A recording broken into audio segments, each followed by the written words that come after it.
Water, that most essential of Earth's natural resources, sometimes calm, always powerful, life-giving water, essential for the growth and survival of the Earth's vast diversity of life. From drinking, cooking, and hygiene, to use in agriculture, transportation, recreation, and manufacturing, the importance of water in our daily lives is indisputable.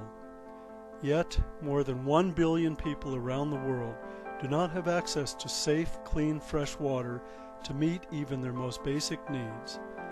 Although fresh water is our most important natural resource, it constitutes only 2.5% of the water on Earth, and only 1/4% of this fresh water is available for use.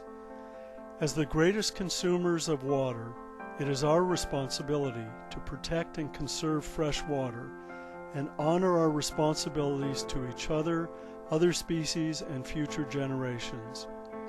All life depends upon water, and we must work together to be good water stewards, ensuring healthy, sustainable supplies for ourselves, for others, and for generations to come.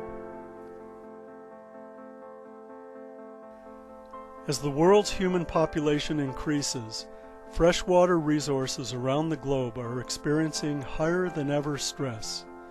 With increasing populations come rising demands for fresh water, for drinking and personal use, and to a greater extent, for agriculture, industry, and energy production. Currently, 1.5 billion people in over 80 countries are faced with inadequate freshwater supplies. Over the next century, the situation is expected to worsen. Leading scientists expect the impacts of climate change to cause enormous hardships in parts of the world through increased drought, altered patterns of precipitation and evaporation, and reduced freshwater supplies. The United Nations has stated that by 2025, 2/3 of the world's population could be living in conditions of freshwater stress. In addition, global freshwater distribution is highly disproportionate. Approximately 40% of the global population is suffering from freshwater deficiencies, while 65% of the world's usable supply is concentrated in less than 10 countries. But the seeming abundance of fresh water in some countries can be misleading and result in poor management.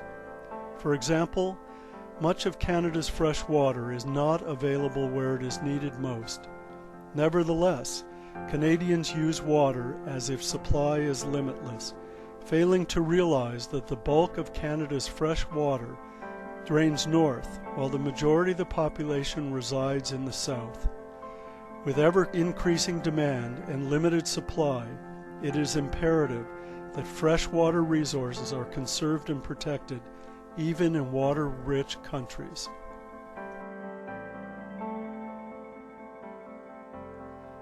In addition to issues of supply and demand, declining water quality is another worldwide problem.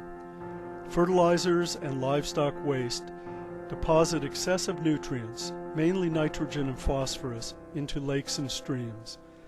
Nutrient pollution destabilizes ecosystems and causes imbalance, which changes the plant and animal composition of waterways.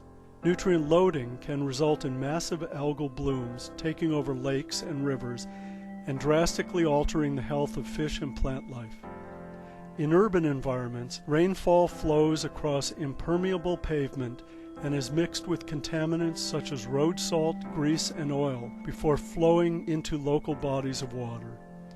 In addition to fouling drinking water supplies, urban runoff can harm fish, aquatic invertebrates, and native vegetation.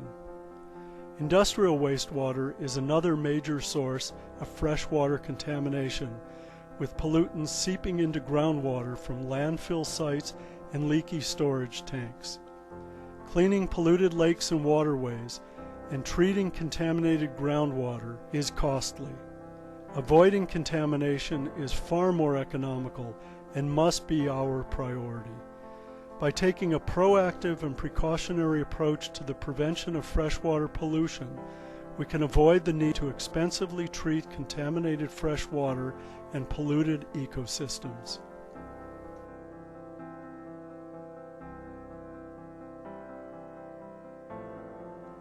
Poor water quality threatens public health, and the lack of access to clean drinking water is a major concern throughout the world. More than 1 billion people do not have access to clean drinking water, while approximately 2.4 billion people do not have proper sanitation. Individuals most affected by unsafe fresh water live in poverty in economically depressed areas in developing countries. In the worst of these areas, many communities do not even have sewage treatment or latrines. The consumption of water contaminated with infectious agents, toxic chemicals, or radiological hazards also causes serious health problems. Currently, over 250 million cases of water-related disease occur each year, and each year 1.6 million children under the age of 5 die from unsafe water and poor sanitation, the equivalent of 10 jumbo jets full of children crashing to ground every day. However, with serious local effort and international cooperation, there is hope. The World Health Organization has stated that a significant amount of water-related disease can be prevented through improved access to safe water, sanitation facilities, proper hygiene, and water resource management. In developed countries such as Canada, issues of sanitation are generally of less concern than issues of effective regulation and management. In Canada, drinking and source water are protected by a patchwork of provincial regulations instead of consistent national standards. Certain provinces have more rigorous standards than others, raising questions of fairness and equity. The inequality of drinking water quality across Canada is most evident in First Nations communities, where there is substandard water quality monitoring, inadequate water treatment, and no regulatory standards. The goal everywhere must be access to safe and healthy drinking water.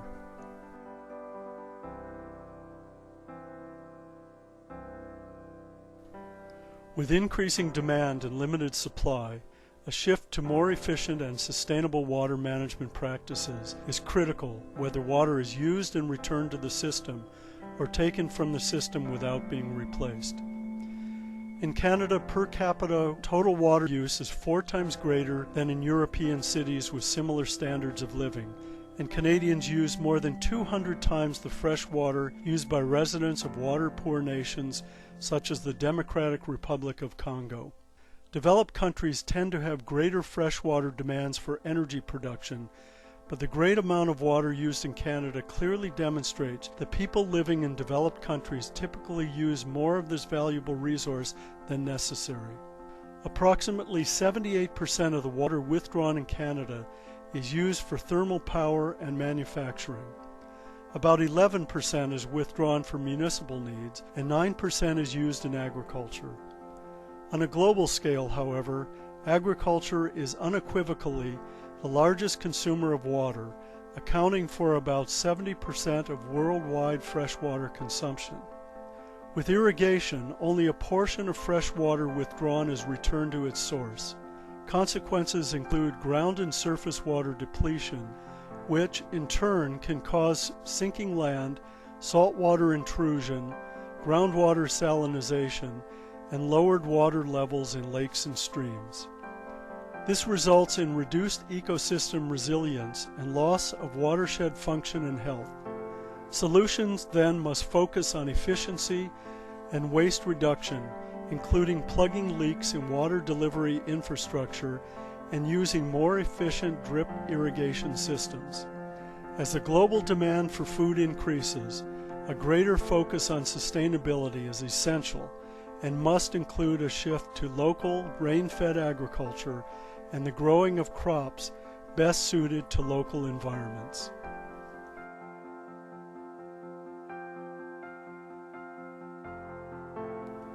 According to a recent report by the United Nations, it is expected that the majority of the global population will be living in areas of high water stress by 2025. As water becomes increasingly scarce, it is expected that food supplies will decrease, individuals will be displaced from their homes, forced to become environmental refugees, and competition for freshwater resources will increase locally and beyond. Currently, 145 nations contain regions located within international river basins, and unless we find ways to share our water resources, the likelihood of conflict will increase. Transboundary cooperation and equitable water management must be encouraged and pursued. This cooperation means shared water protection and management and the development of cooperation agreements. The International Joint Commission, formed between Canada and the United States in 1909, offers an excellent example of transboundary cooperation. International cooperation, coupled with informed management and political decisions that focus on both immediate and long-term needs, will be critical for maintaining peace and addressing the problems of increasing global water scarcity.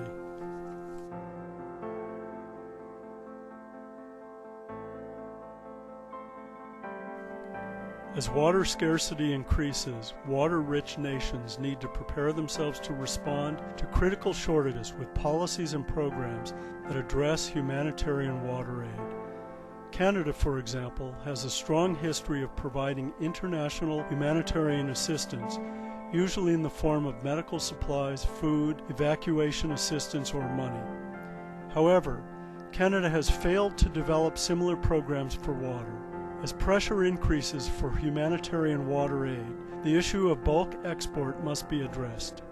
One major impediment to water export from Canada has centered on a concern that the bulk export of fresh water will make water a commodity. Other concerns include the fact that the bulk removal of water may harm the integrity of Canada's watersheds and may not be a cost-effective use of aid budgets.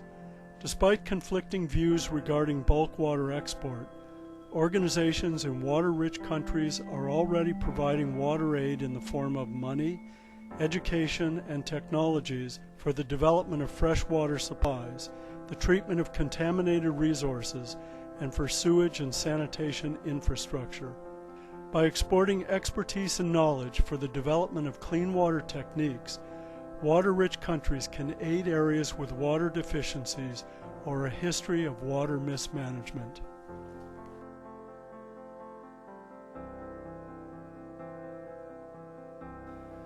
To be good water stewards, it is important that we take a proactive and scientifically informed approach to water protection and management. It is not enough to simply react to water crises. Water knows no political boundaries and flows across municipal, provincial, and international borders. All levels of government, as well as local communities, must work together to develop a multi-jurisdictional, integrated approach to the protection of water supply and quality. The need for a watershed-based approach to water management is widely accepted and has long been recognized in Canada. Despite this realization, watershed-based management has not been consistently implemented. Source water protection is another key element for the proper safeguarding of fresh water. By preventing contaminants from entering a waterway at its source, the overall health of our ecosystems and those of us who depend upon them can be better protected. However, source water protection must be implemented in conjunction with a whole system approach. Protecting water at its source is only meaningful when water is conserved and protected throughout the entire system, thereby decreasing the prevalence of waterborne disease and contamination and ensuring safe and clean drinking water for everyone.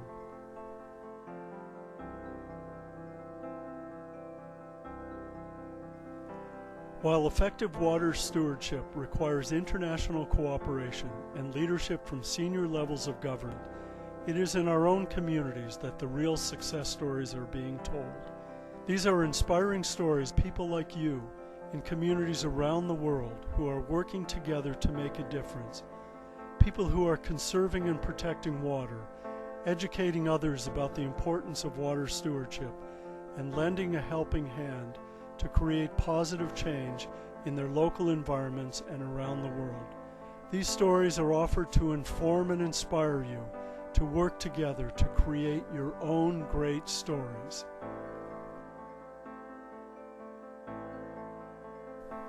Brazil is home to more than 10 million people who lack reliable access to safe, clean drinking water, and historically, public policymakers have provided minimal assistance to help them.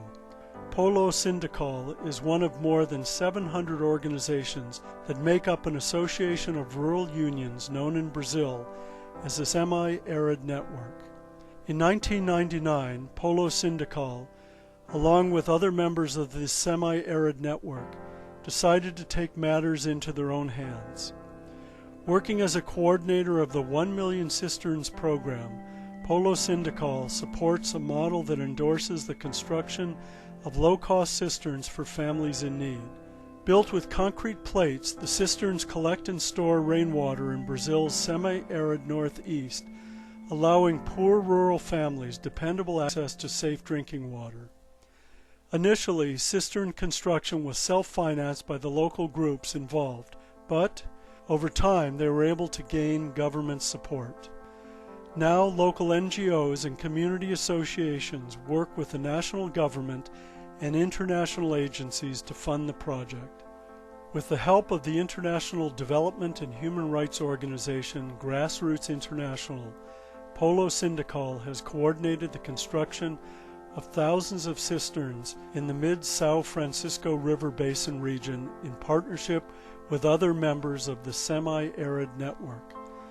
The 1 Million Cisterns program began as a grassroots initiative launched by citizens concerned about the lack of reliable access to clean water.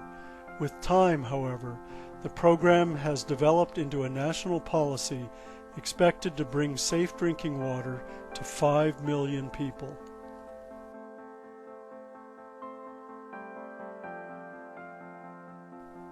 From 1995 to 2004, Yellow Quill First Nation in East Central Saskatchewan had a boil water advisory on their drinking water. Yellow Quill had some of the poorest quality water in all of Canada.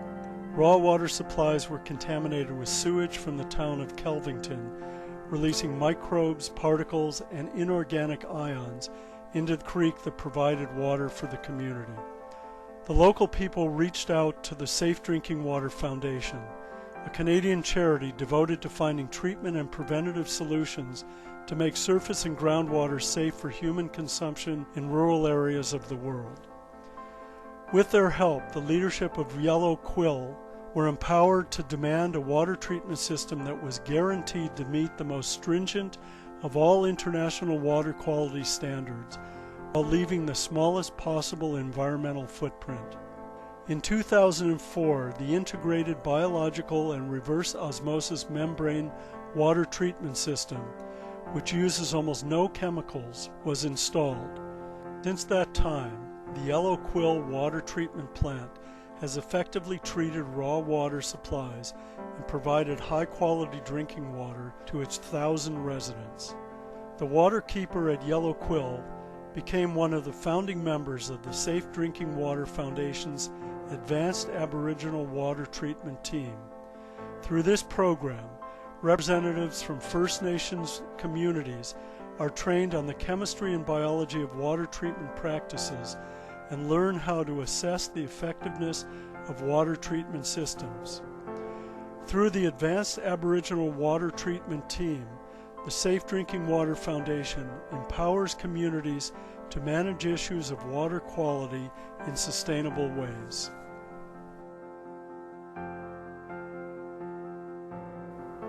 The Isaac Walton League of America is a conservation organization devoted to the protection of natural resources and the promotion of outdoor recreation in the United States. In 1969, the League launched its Save Our Streams, or SOS program. In doing so, it pioneered citizen-based stream monitoring in the United States. By providing community volunteers with the skills and tools necessary to analyze water quality and develop solutions to protect their local waterways, SOS allows citizens to take a proactive approach to watershed health. In the early 1990s, SOS volunteers in central New York found that the de-icing chemicals used at the Syracuse International Airport were negatively affecting Bear Trap Creek. This discovery prompted further investigation at the airport, and in 1996, the city of Syracuse constructed an aircraft de-icer collection and treatment system to avoid further degradation of local waterways. The construction of this treatment system is but one of the many positive examples of how Save Our Streams increases public action on issues of water quality and ensures healthy water for future generations.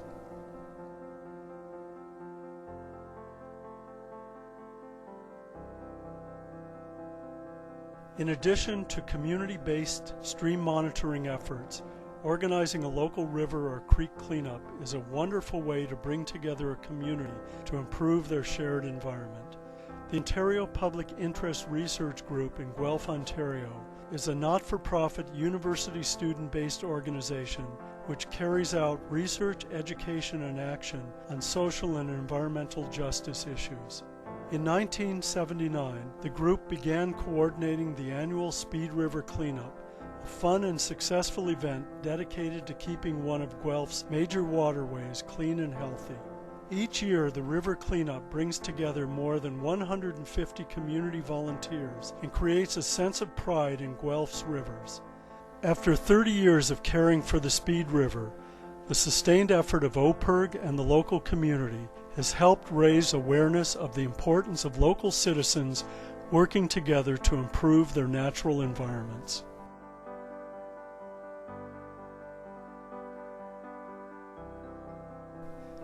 Swayam Shikshan Prayog is a women's grassroots organization based in Mumbai, India, that brings poor rural women and communities from the margins of society into the mainstream of development.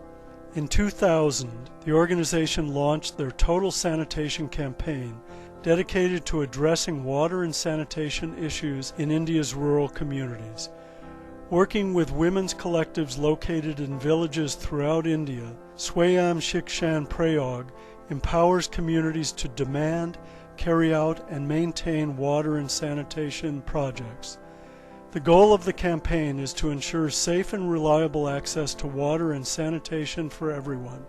Women's self-help groups are given the tools they need to develop total sanitation communities in their own villages and to work with local government to bring about change. Together they work to stop open defecation, develop community plans for safe water, and inform households about proper sanitation. To date, the Total Sanitation campaign has directly benefited around 270 villages and 40,000 households. Indirect impact has been much higher. Swayam Shikshan Prayog plans to expand its network of self-help groups to facilitate the creation of total sanitation communities in all 1,064 villages in the 3 states within which it currently works.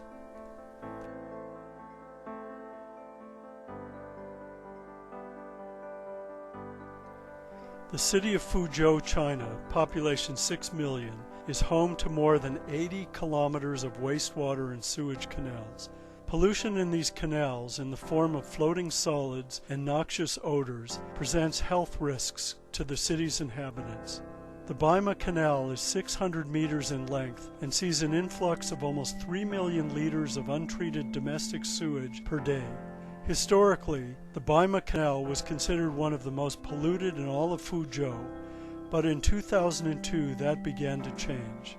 The city of Fuzhou, working with John Todd Ecological Design and Ocean Arcs International, developed a sustainable canal treatment system.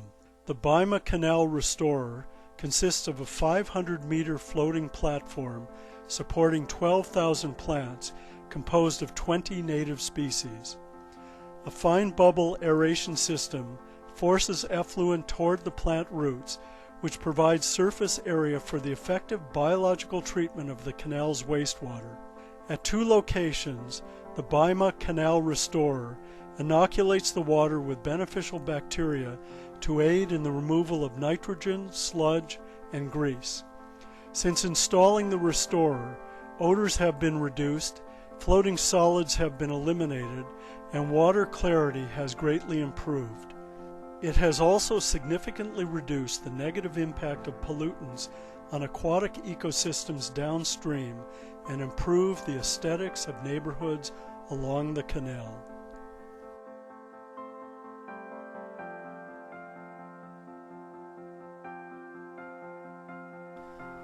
The city of Fukuoka, Japan, suffers from a lack of fresh water to meet the demands of its 1.4 million citizens. The coastal city has experienced some major water shortages over the last 40 years, and a drought in 1978 necessitated water restrictions for almost 10 months. In 1979, the city established a comprehensive plan for municipal water conservation and usage. A leak detection program was implemented that discovers, on average, 830 leaks annually. Faulty and older pipes are replaced with newer pipe technology, reducing the risk of leakage. In addition, a system of pressure gauges, flow meters, and motor valves were installed throughout the city to monitor and regulate water pressure and flow on a 24-hour basis. The results of Fukuoka's water conservation initiatives have been significant. Annual studies have found that the city consumes 20% less water than other Japanese cities of comparable size. Distribution regulation systems save approximately 5 million liters per day and have reduced the incidence of naturally occurring leakage by 30%. The city also built 2 reclamation plants and a distribution system for the reuse of gray water for non-drinking purposes. Total savings are approximately 7 million liters of potable water each day. The city of Fukuoka is a wonderful example of how municipal water conservation initiatives can be economically and environmentally justified, especially in areas of water scarcity.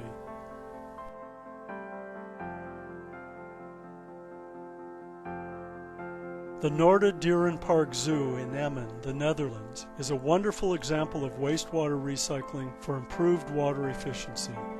Using living machine technology, the zoo is able to treat and reuse over 830,000 liters of rainwater, runoff, and wastewater. Using a closed-cycle system, effluent from the zoo is purified and reused for non-potable purposes, such as flushing toilets, washing animal housing, and filling ponds in the zoo's constructed habitats.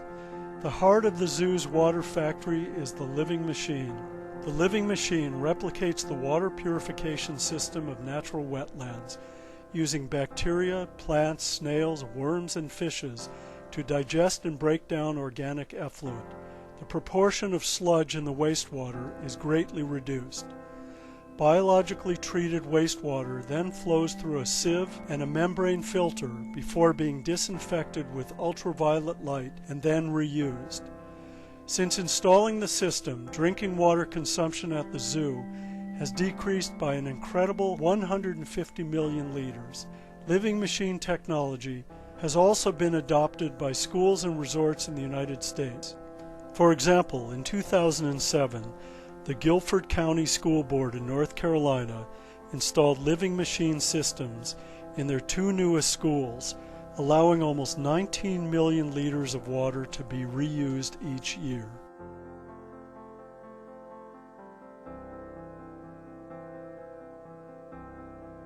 Friends of the Earth Middle East has offices in Amman, Bethlehem, and Tel Aviv, and is a member of Friends of the Earth International.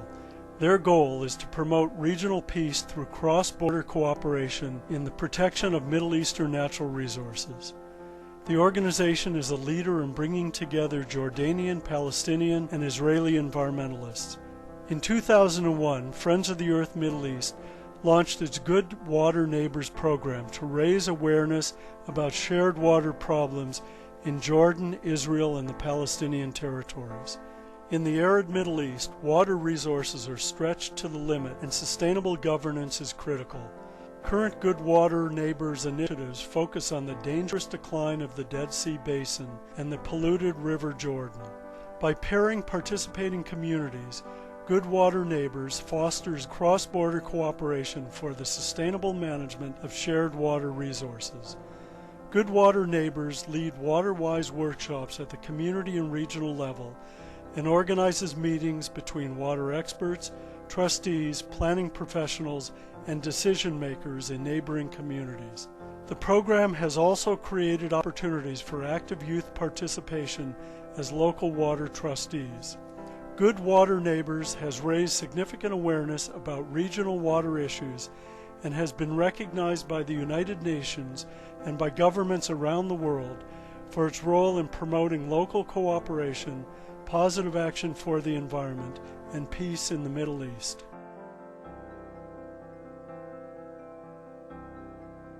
These community success stories represent a mere fraction of the thousands of positive and successful water stewardship projects taking place all over the world in cities and neighborhoods just like yours. It's clear that many of our current water protection and management practices are unsustainable. Access to safe drinking water is an issue of growing global concern, and pollution is harming many of our sources of fresh water. But this is not reason to give up hope. Given the indisputable importance of our freshwater resources, each of us has a responsibility to be a good water steward. We must lead by example and instill in others hope to achieve a healthy and sustainable future. As our population and our demands for clean water continue to rise, each of us must embrace our ability to make positive choices and to work together to create positive change in our communities and in the world.